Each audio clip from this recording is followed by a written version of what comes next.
I think people can spend money in a way that's going to make them happier. There are some people who would give you the advice of like, it's never going to make you happier. Just save everything that you can, live like a monk. And that's not my message. I think you can spend money as in way. I found ways of spending money in my own household that I'm like, oh, that was well worth it. But I also, back to the expectations thing, I grew up around Lake Tahoe, California. Okay. And this was before tech money, where Tahoe and Truckee, the town that I lived in, was not very wealthy. It is now because tech money came in. But back then it was very much a middle-class town.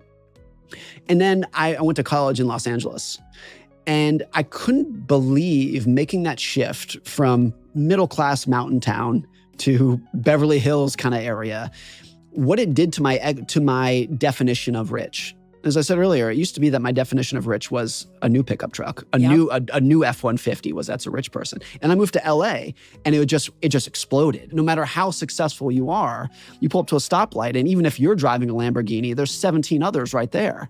And you never feel like you're getting enough. And the conditions for happiness, I think, were much greater in that middle-class town.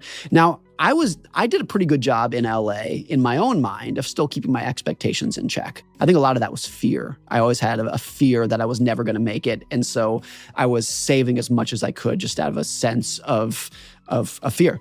But if I look at everybody else, like who was happier? It was the people who were living a modest life, enjoyed their family, had good time with their friends, focused on their health, and lived what was by comparison to others a very modest life.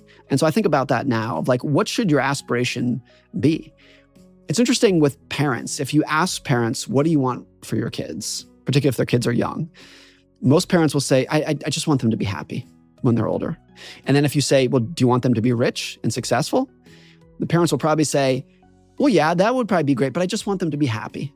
And I think parents say that because you know there's a difference between the two. You know there's a difference between being rich and being happy. You've experienced it as an adult. And so even if your kids are middle class, doing modest by expectations, you know that they can be happy.